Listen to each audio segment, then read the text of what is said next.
Hey everybody, Brian Davis here, gratituderep.com. I'm so glad you're here with me tonight. What a beautiful night. I'm here down in Detroit, Michigan. Um, those of you that know me know that I was diagnosed with stage 4 liver cancer back in January, and I'm here getting treatment. This here behind me is the cafeteria, and across the courtyard here is the apartment complex owned by Henry Ford, and they rent apartments out to residents because this is a learning hospital. Off to my left here, I have some classrooms and things and such for residents and whatnot. And in this apartment complex, they have that for residents stay here on campus, and and the doctors and whatnot. And then the remaining buildings, 190 apartments in that building, and 2 and 1 bedrooms, and the remaining apartments they rent to patients, so it's nice. We took advantage of that. We came down. We had a meeting today with our surgeons, and it was great news. Great news. Diagnosed stage 4 cancer. For those of you who have experience with cancer, you pretty much know that when you're diagnosed stage 4, you're usually automatically classified as inoperable. And although from a technical standpoint, that was my diagnosis. And last week we met with my oncologist, and or the week prior, and he upset my wife a bit because he had told my wife that I was not a surgery candidate. That when I was sent to him for systemic chemotherapy, that was basically the end of the road. And he had misspoke himself, and he knew he had. And he had backpedaled and apologized and suggested maybe we have a meeting with my surgeon just to touch base and see where we're at. And we agreed today that we're going to do that more often because it's healthy. My surgeon was very pleased with the results so far. He's pleased with the way my body's handling chemotherapy. He's pleased with my attitude. And with the amount of chemo that's gone in me and the results that it's had. Now, in addressing, we did bring up with him, we did speak with him about the misunderstanding with my oncologist, and he did point out to us that my oncologist is a realist, and to an extent, he was correct, but yet he was wrong.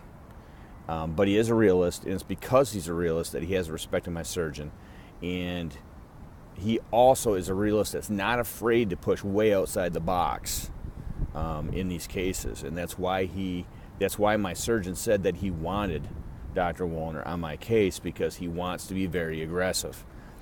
He was very happy with the progress we've had in the short period of time they've been doing chemo. He said that it's not very often that a non-operable stage 4 cancer patient becomes operable. He said that doesn't happen often. It's not too often once somebody is stage 4 and deemed inoperable that they end up being put on the, what did he call it, the resection list. But he indicated that it's looking like I might be one of those people. He said it doesn't happen too often. It takes somebody with a he said it takes a special kind of person with a special kind of fight, and he thought that I have so far proven that I'm the type of person to have that special kind of fight. Yeah, and I explained to him, really my philosophy is, you folks, none of us are any different than one another. I'm no different than you. You're no different than me.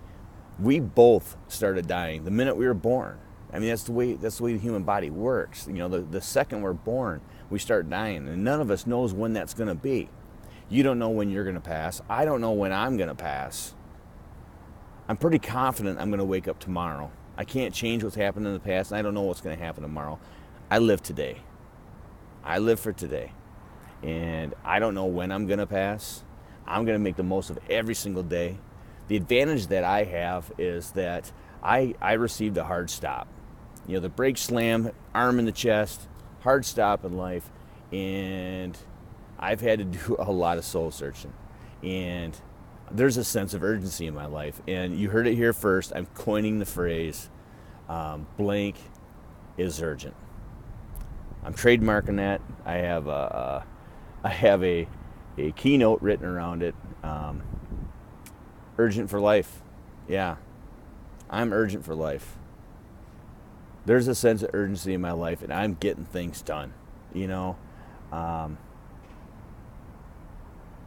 we've had to change a lot of things, and I'm going to be doing a lot of stuff here on Gratitude Rep to share my ideas and things, because a lot of things change when you get sick and people don't think about. And I'm sure that if you're not in the right frame of mind, that there can be a lot of struggling that goes on. But I'm going to be sharing my life hacks, my tips, tricks, things that we're doing to change the way we operate as a family and the way we operate as a unit, because we have to. Things have to change.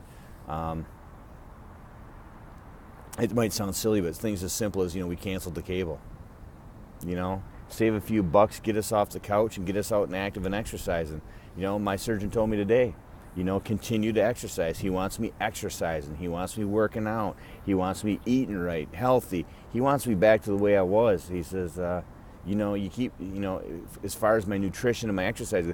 Now, obviously I can't lift heavy weights. He doesn't want that. But light weights, high repetition, and cardio, he's a fan of that. So anyway, that's the exciting news. We're getting really, really close to being on the operable list. He said, let's take a look at the end of this round. Let's take a look at the scans, get back together, and see if we can't get me on that resection list. So with that, Brian Davis here, gratituderep.com. Glad to see you tonight. You have an awesome day.